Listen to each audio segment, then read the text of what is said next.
Hello student, welcome to PU academy. तो आज की जो वीडियो है वो कुमाऊं यूनिवर्सिटी एसएससी यूनिवर्सिटी की बीएड फर्स्ट सेमेस्टर के पेपर फर्स्ट की वीडियो है और ये हमारी यूनिट सेकंड चल रही है।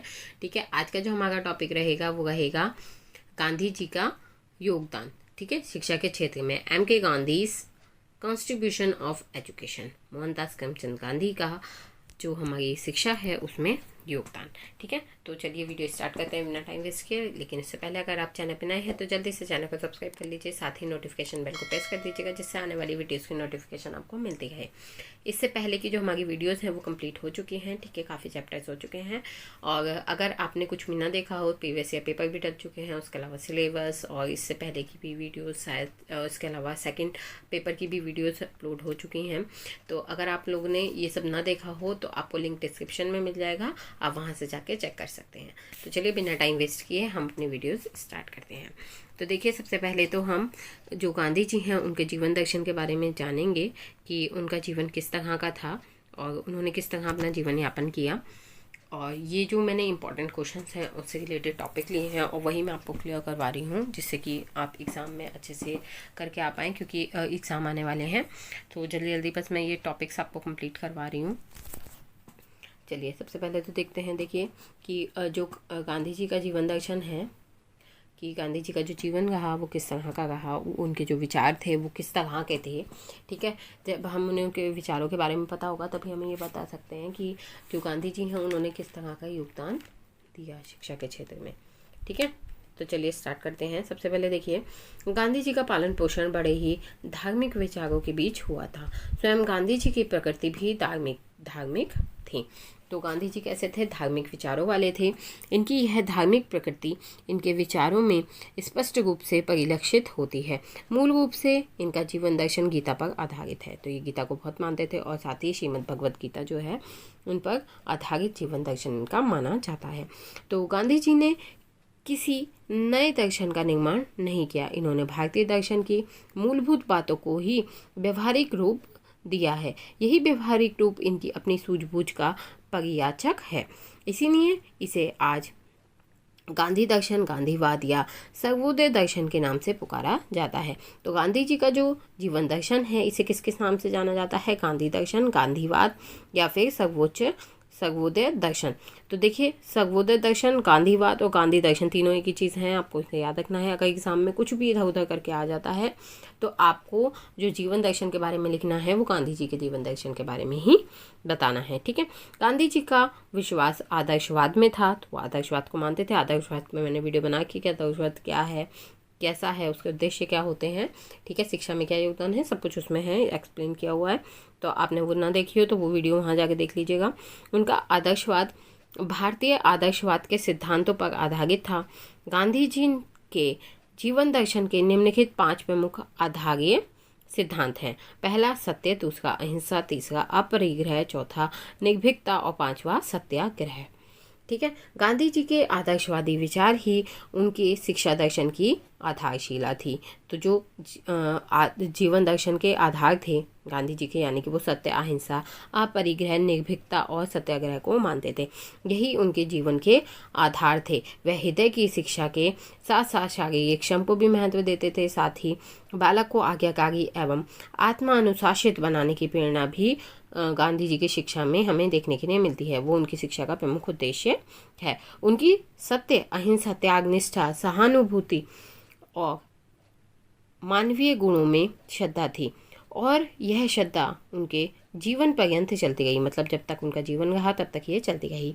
इन मानवीय मूल्यों को शिक्षा द्वारा ही प्राप्त किया जा सकता है। गांधी जी के शिक्षा दर्शन में जीवन के सभी पक्षों का अद्भुत समन्वय हमें देखने के लिए मिलता है। गांधी जी ने शिक्षा पर मुख्य रूप से बल दिया क्योंकि वह शिक्षा की उपयोगिता को समझते थे। उन्होंने शिक्षा की गतिशीलता के पक्ष में अपने विचार जो हैं वो दिए हैं।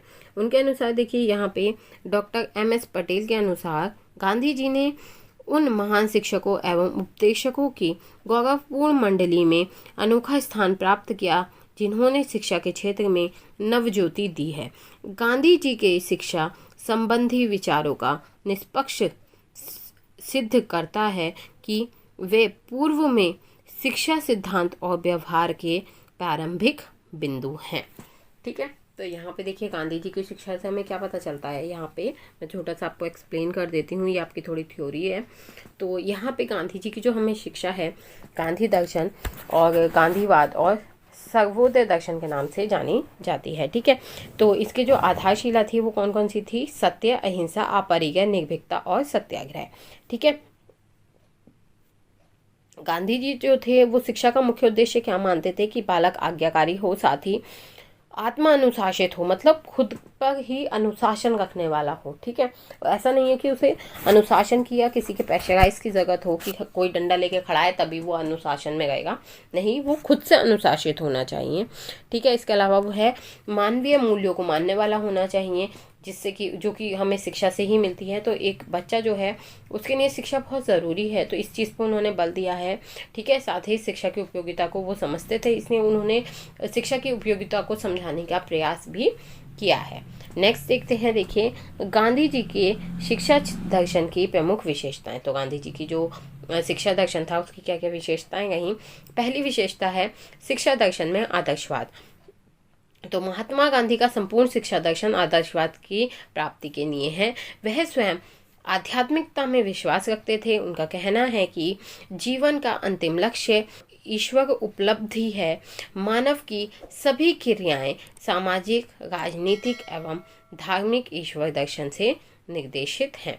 तो यहाँ पे जो गांधी जी हैं उन्होंने शिक्षा दर्शन में आदर्शवाद को महत्व दिया है और उनका कहना है कि जो शिक्षा है, ठीक है, वो आदर्शवाद से ही प्राप्त की जाती है। वो आध्यात्मिकता पे विश्वास रखते थे और गांधी जी का मानना था कि जीवन का अंतिम लक्ष्य क्या होता है? ईश्वर को प्राप्त करना। ठीक है, तो उन्होंने मानव की सभी जो क्रियाएं हैं सामाजिक, राजनीतिक, धार्मिक, इन सबको ईश्वर दर्शन से संबंधित माना है। दूसरी विशेषता आती है, देखिए गतिशील शिक्षा दर्शन। तो महात्मा गांधी का शिक्षा दर्शन उनके संपूर्ण जीवन दर्शन का गतिशील पहलू था। उन्होंने अपने शिक्षा दर्शन में जीवन के सभी पहलुओं को लिया है। उद्देश्य से लेकर परिणाम तक उन्होंने अपने विचार व्यक्त किए हैं। तो यहाँ पे उन्होंने शिक्षा दर्शन को क्या बताया है? गतिशील बताया है और बताया है कि संपूर्ण जीवन जो है हमारा वो गतिशील होता है। ठीक है, उसके अलावा जो शिक्षा है वो हमारे जीवन के सभी पहलुओं में शामिल होती है और हमारे उद्देश्य से लेके परिणाम तक पहुंचने तक का जो हम विचार करते हैं, ठीक है, या फिर हम उसे अपने जीवन में लाते हैं, तो ये सब भी किसके द्वारा होता है? शिक्षा दर्शन के द्वारा ही होता है। थर्ड आता है प्रयोगात्मक शिक्षा दर्शन। तो गांधी जी की ये विशेषता है कि वह आचार तथा विचार में सदैव संतुलन रखते थे। वह पहले प्रयोग करते थे और उसी के आधार पर अपने विचारों को व्यक्त करते थे। तो प्रयोगात्मक शिक्षा दर्शन क्या होता है? किसी भी चीज़ को प्रयोग करके सिद्ध करना। ठीक है, तो जो गांधी जी थे वो क्या करते थे? किसी भी चीज़ को पहले प्रयोग में लाते थे, उसके बाद जब उसका रिजल्ट उनके सामने होता था तो उसके बाद ही वो अपने विचार जो हैं उसे व्यक्त करते थे। फिर देखिए फोर्थ आता है बालक पर विशेष बल। तो यहाँ पे गांधी जी के शिक्षा दर्शन में बालक को साधन से महत्वपूर्ण माना गया है। तो सारी शिक्षा ही बालक को दी जाती है, साधन तो साधन ठहरे। तो यहाँ पे जो गांधी जी हैं उनका कहना है कि जो शिक्षा है वो बालक को विशेष रूप से प्रदान की जानी चाहिए। ठीक है, मतलब जो हमारी सारी शिक्षा है वो सबसे पहले शुरुआत किससे होती है? बालकों से ही उसकी शुरुआत होती है।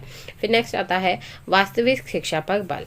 तो यहाँ पे गांधी जी का कहना है कि जो बच्चे हैं उन्हें सच्ची शिक्षा देनी चाहिए। उनके विचार से शिक्षा से मेरा तात्पर्य बालक तथा मनुष्य में सर्वगुण विकास शरीर, मस्तिष्क तथा आत्मा से है। तो उनका मानना है कि जो शिक्षा है वो कैसी होती है? बालक में जो विकास है उसका विकास करने में, चाहे वो शरीर का विकास हो, मस्तिष्क का विकास हो या आत्मा का विकास हो, सभी का विकास करने में जो शिक्षा है वो सहयोगी रहती है। नेक्स्ट आता है क्राफ्ट केंद्रित शिक्षा। ठीक है, तो क्राफ्ट केंद्रित शिक्षा का मतलब है सीखना। ठीक है, गांधी जी ने करके सीखने की विधि का अनुकरण करते हुए शिक्षा का उद्योग केंद्रित किया है। बालक जो भी सीखे वह उद्योग केंद्रित हो। उद्योग केंद्रित प्रशिक्षण का आर्थिक तथा शैक्षिक दोनों प्रकार का महत्व होता है। शिक्षा का मूल्य मानव के संपूर्ण विकास में निहित होता है। यह उद्योग के द्वारा आत्मनिर्भरता की ओर ले जाने का संकेत करता है। तो देखिए यहाँ पे क्या है कि गांधी जी ने करके सीखने की विधि जो होती है, मतलब खुद से अनुभव लेके सीखने की जो विधि होती है, उस पे अधिक महत्व दिया है। और उनका कहना है कि अगर बच्चा अपने आप करके सीखता है तो क्या है, उसका प्रशिक्षण जो है आर्थिक और शैक्षिक रूप से महत्व रखता है। साथ ही इससे क्या है, मनुष्य का विकास भी होता है और वह आत्मनिर्भर भी बनता है। फिर स्थूल शिक्षा परिस्थिति पर बल। तो महात्मा गांधी जीवन की यथार्थ परिस्थितियों के मध्य शिक्षा देना चाहते थे। उनका ऐसा विचार था कि वर्तमान शिक्षा प्रणाली का प्रमुख दोष यही है कि वह जीवन के यथार्थ से परे है। मतलब वो चाहते थे कि जीवन में जो भी सच है, जो भी परिस्थितियां हैं, वो शिक्षा के माध्यम से एक बच्चे तक पहुंच जानी चाहिए। ऐसा ना हो कि बच्चा एक इमेजिनेशन, काल्पनिक दुनिया में रहे, वो यथार्थ में होना चाहिए। उसे सभी तरह के जो सत्य हैं वो पता होना चाहिए। उनके विचार में प्रत्येक शिक्षा शास्त्री एवं वह व्यक्ति जो छात्रों के लिए कुछ भी कर सकता है, उसने यह महसूस किया कि हमारी शिक्षा प्रणाली दोषपूर्ण है। यह विधि भारत की आवश्यकता की पूर्ति नहीं कर सकती। ग्राम एवं गृह के मध्य यह शिक्षा संपर्क स्थापित नहीं करती है। तो यहाँ पे गांधी जी का कहना है कि जो भी व्यक्ति, जो भी शिक्षा शास्त्री था, जो कि छात्रों के लिए कुछ करना चाहता था, कुछ कर सकता था, तो उसने क्या महसूस किया कि जो हमारी शिक्षा प्रणाली है वो काफ़ी दोषपूर्ण है और जो भारत की आवश्यकता है उन्हें वो पूर्ण नहीं करती। तो गांव में और घर में रह के जो शिक्षा दी जा रही है, ये एक संपर्क स्थापित नहीं कर पा रही। फिर आता है आत्मनिर्भरता। तो गांधी जी चाहते थे कि शिक्षा ऐसी होनी चाहिए जिससे चाहे शिक्षक हो, चाहे विद्यालय हो, चाहे छात्र हो, ठीक है, वो अपना अपना खर्च निकाल सकें, अपने आत्मनिर्भर हो सकें, खुद पे डिपेंड हो सकें। नेक्स्ट आता है क्रिया तथा अनुभव पर आधारित। तो गांधी जी का मानना था जो शिक्षा है वो कैसी होनी चाहिए, क्रिया तथा अनुभव पर आधारित होनी चाहिए। यानी कि विद्यालय में ऐसे कार्य करवाने चाहिए या ऐसी खोज को केंद्र रखना चाहिए जिससे कि बच्चा जो है वो अनुभव ले और कार्य करे। इसका पाठ्यक्रम क्रिया प्रधान होना चाहिए। मतलब ऐसा पाठ्यक्रम होना चाहिए जिसमें कि बार बार कार्य करवाए जाएं। ठीक है। फिर नेक्स्ट देखिए, यहाँ आते हैं शिक्षा के उद्देश्य। तो गांधी जी ने जाहिर सी बात है कि शिक्षा के कुछ उद्देश्य भी दिए होंगे। ठीक है, तो यहाँ पे हम उद्देश्य देखते हैं कि गांधी जी ने क्या उद्देश्य दिए हैं। तो गांधी जी के विचार से मानव जीवन का अंतिम उद्देश्य मुक्ति है। मुक्ति को इन्होंने बड़े व्यापक अर्थ में लिया है। ये पहले शारीरिक, मानसिक, आर्थिक और राजनीतिक मुक्ति की बात करते थे और फिर आत्मिक मुक्ति की। तो इनका मानना क्या था गांधी जी का कि सबसे पहले शारीरिक, फिर मानसिक, फिर आर्थिक, फिर राजनीतिक और अंतिम में आत्मिक मुक्ति लेनी चाहिए। ठीक है, तो इनका तर्क था कि जब तक मनुष्य को शारीरिक दुर्बलता, मानसिक तनाव, आर्थिक अभाव और राजनीतिक दासता से मुक्ति नहीं मिलती, तब तक वह आध्यात्मिक मुक्ति को प्राप्त नहीं कर सकता। यही कारण है कि ये शिक्षा द्वारा मनुष्य के शरीर, मन और आत्मा का उच्चतम विकास करना चाहते थे।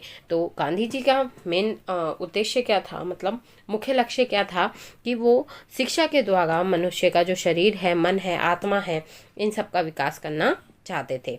शिक्षा और उसके उद्देश्य के संबंध में गांधी जी ने जो भी विचार व्यक्त किए हैं उनको हम निम्नलिखित क्रम में अभिव्यक्त कर सकते हैं। तो ये देखिए, सबसे पहले तो जो ऊपर बताए गए हैं वही हैं, शारीरिक विकास, मानसिक विकास, सामाजिक विकास, सांस्कृतिक विकास। ठीक है, इन्हें हम अच्छे से पढ़ लेते हैं। मैं आपको एक्सप्लेन कर देती हूँ क्या क्या होता है।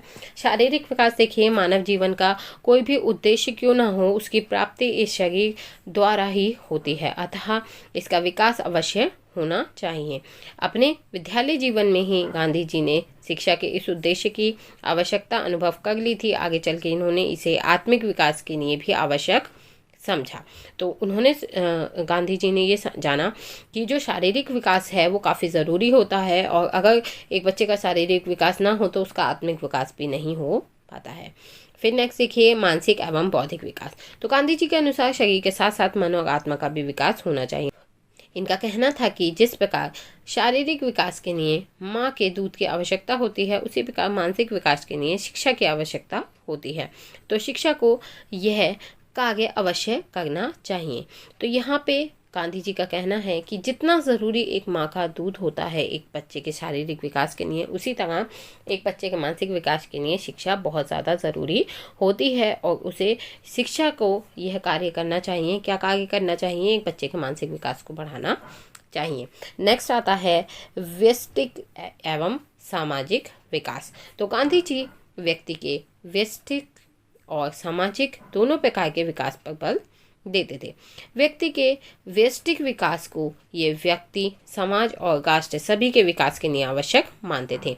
इनकी दृष्टि से व्यष्टिक विकास का उच्चतम रूप आत्मिक विकास है और आत्मिक विकास के लिए मनुष्य का सामाजिक विकास आवश्यक है।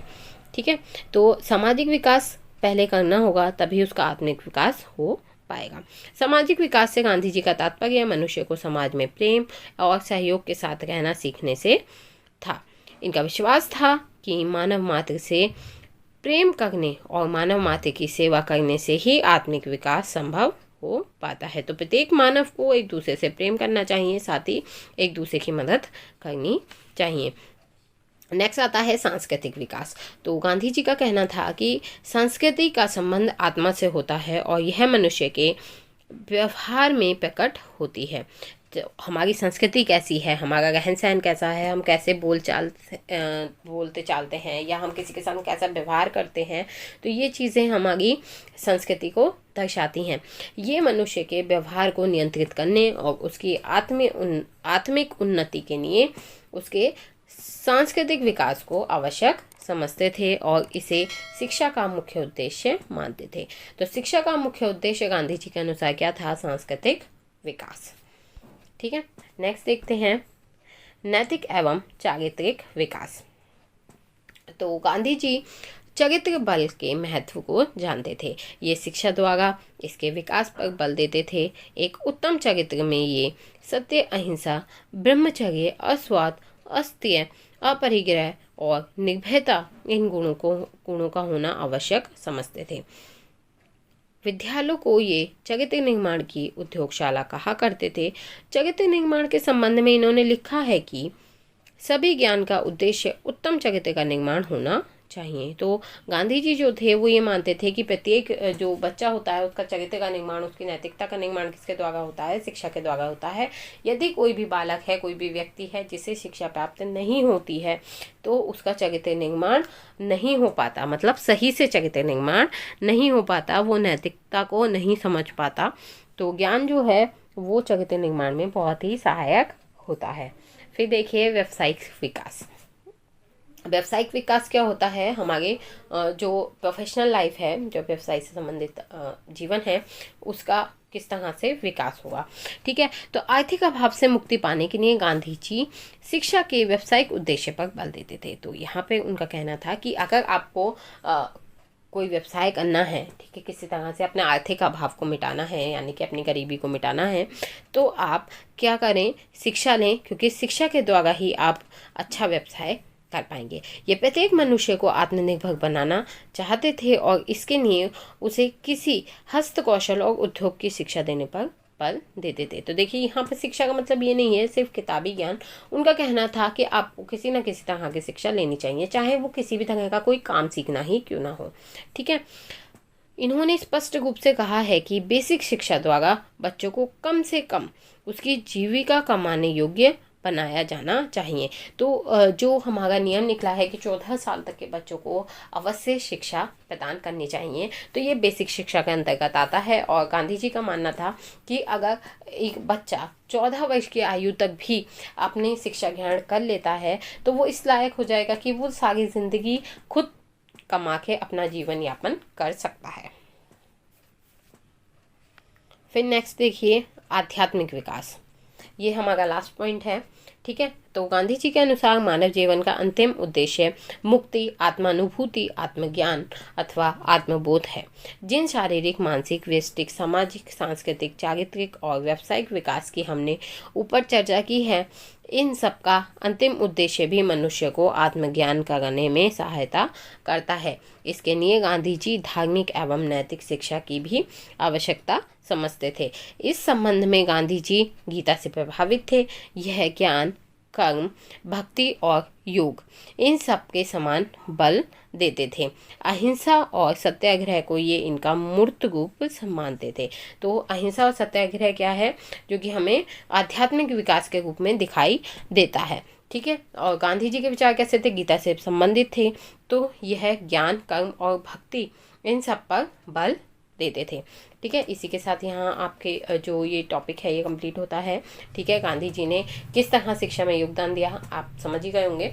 ठीक है, तो इससे रिलेटेड यही क्वेश्चंस आते हैं। उसके अलावा अगर आपको कहीं पे भी बेसिक शिक्षा के बारे में पूछा जाता है तो बेसिक शिक्षा कौन सी है, बेसिक शिक्षा है हमारी 14 वर्ष तक के जो बच्चे हैं उन्हें जो शिक्षा देना कंपलसरी है, ये वाला जो नियम है, ठीक है, ये बेसिक शिक्षा के अंतर्गत आता है।